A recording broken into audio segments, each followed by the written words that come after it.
What's up, guys? This is Epic Toast 101 here with one of probably the most challenging commentaries I've done in a long time. So, we're going to start off here heading for B, and you're probably wondering what this commentary is actually about. This is about the Sharky Ultimate Rush Combo Pack, and yes, I'm using one of my favorite guns ever, the Scar L on, of course, Sharky Venezuela.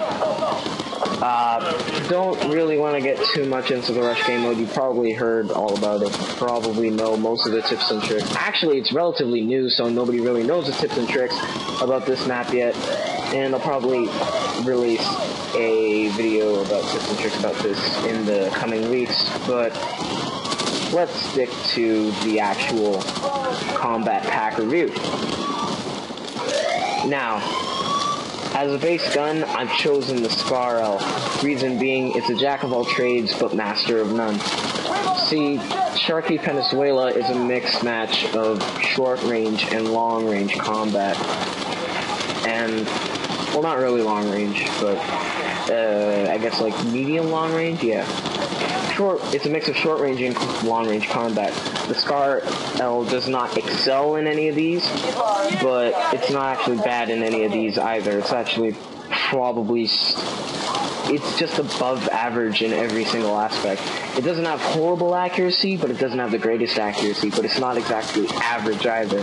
It's just above average. Same thing goes for fire rate, damage, range, and overall sex appeal. And, although it does have a very reasonably long reload time, and it does have a good bit of deviation on it. Oh, look at that quad kill right there with the P4. And even though it does have a extremely long reload compared to all the other assault rifles, and it does have reasonable deviation, it is relatively easy to control because of its design. Its recoil is pretty low, if you haven't realized, and it's just really controllable. It's a really great gun for the average soldier, and that's what I am. That's what this entire pack is designed for. The average soldier on Sharky Venezuela, you know? So, now that you've heard about the Scar L and why it's in this combo pack, let's move on to the attachments. Now I'm going to start off with the hollow sight here. Now the reason why I chose the hollow sight was frankly because I just like the hollow sight. It's a really good sight to me. I don't really have a reason for it. Well, I do. Reason being, the hollow sight is a lot more, well, it has more zoom than the red dot sight, but it doesn't have as much zoom as the M145 sight.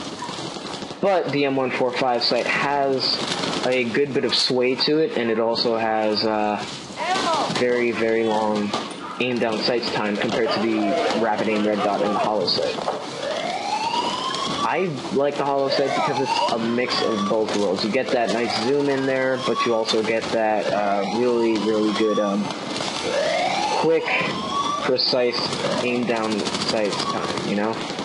It's just average, which is kind of what this gun, what I already said before, what this gun kind of excels at. It doesn't excel at everything, but it's good at everything. It's not the best at everything, but it's good at everything. It's jack of all trades, master of none, as I said before. So, let's move on from hollow sight to the magazines. I've chosen casket mags because this gun will actually burn through a lot of ammo, and because of its extremely long reload, the Scar L kind of does need just those 36 rounds in the mag to kind of keep it from, you know, just sucking. Not that the gun sucks, not that the reload is too long, but it's kind of unreasonable if you ask me. But the casket mags really just helps let you reload a lot less. You can kill about 2 more people, I believe. I'm going by statistics here, by the way. And experience, personal experience. I'll usually kill 4 people before I have to reload. And if I do have to reload, I'm going to want... it's probably going to be not just one guy, it's going to be a bunch of dudes. Because it's not like you're going to take... It's not like people just run around with 4s. No, if if you have a group of 3 guys, well, actually, you'll never have a group of 3 guys. If you see 3 guys, chances are there's going to be a lot more than that where they came from. There's just going to be a swarm of them coming at you. So if you do run out of ammo, you're just going to want something that can just obliterate a massive amount of enemies. So you're going to really want a sidearm like the MP443, but we'll get more into that later. Right after we finish the last part, we've already covered hollow sight, the magazines, but we're going to do stocks right now, and then right after we're going to get into sidearms.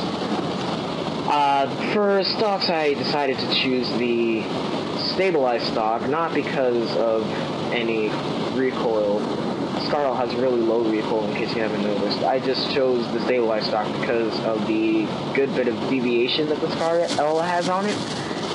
It's not too accurate outside of its range, so the stabilized stock really does help negate any deviation.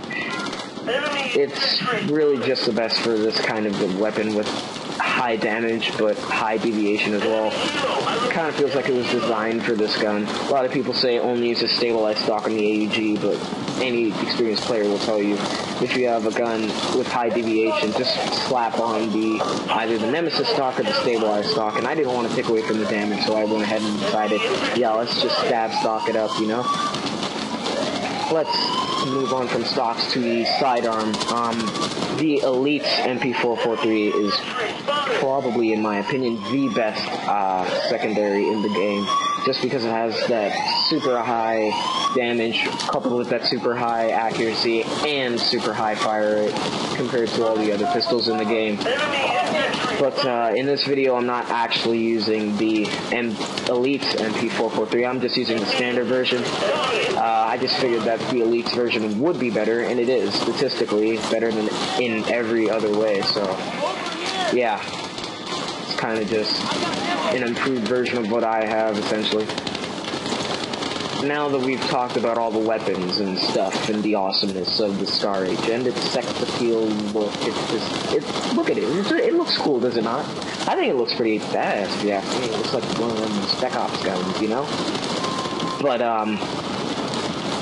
aside from that, this gun really differs from the rest in just overall intimidation factor. When you see a guy run up on you with a Scar-L, you kind of just assume he's like freaking the Terminator on steroids with a side of Chuck Norris in him. I mean, anytime I see a Scar-L, that's what I think anyway. Because I've had the experience in the Scar-L where you know what that gun can do and you know that the massive amounts of damage it can cause to your enemies. And if you've ever used a Scar-L and you see somebody else using it, you're like, oh crap, I gotta get to cover and then take this guy out without him noticing me. Unless you have a Scar-L yourself, or a gun that could somehow best a Scar-L, like I guess an AEK, but you'd have to be at pretty close range, because, let's face it, the AEK has extremely high recoil. And on Sharkey, you're gonna have a lot of close quarters engagements, but they're not going to be exactly in the AEK's, you know, preferable situation. AEK is kind of good for short to medium range, but Sharkey is a close to medium range combat thing, but the AEK doesn't really do too well when the enemy has a lot of cover, because it really just blows through its ammo really, really, really fast, extremely fast. Though the Scar-L will not blow through its ammo as fast, since it has a slightly lower fire rate than the AEK, so you can have a lot better fire control when an enemy takes cover behind a wall or something. You can like immediately stop without wasting about 5 more bullets. But with the AEK, you'd probably waste about 5, 6, possibly even 7 if you're a bad shot. But aside from that, let's just keep moving on. We've already talked about the weapon itself. Let's move on to camouflage. I've chosen the Woodland Combat Camo, and I think that's what it's called. And Elite's Assault Shades and no helmet. Reason for that is, well, it really helps blend into just that slightly urban, slightly forested, well, not forested, but tropical area that is Sharkey, Venezuela.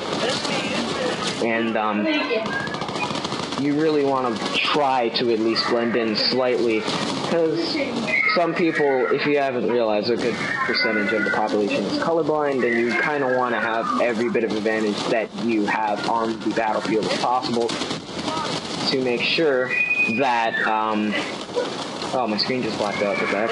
Oh, no, it's back, it's back. And, just to make sure that, you have every possible advantage over the enemy, because if he can't actually see you because you blend in with your environment, you're just going to be able to take him out a lot easier. He's not even going to know you're there. He's just going to be like, oh, what the heck, there's a name, but I don't see anything.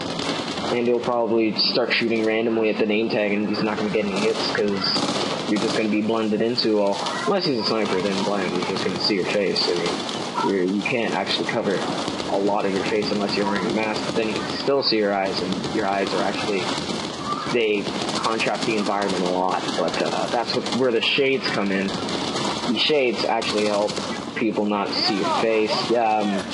It's more for aesthetic reasons, but it does kind of help to blend in with your general surrounding environment.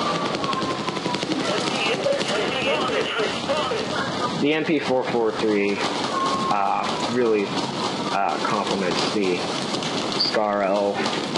Not in any major way, but enough that it may actually decide whether you live or die in a gunfight when you run completely dry van. Enough about weapons, enough about camouflage. Let's just talk about the overall feel of the weapon.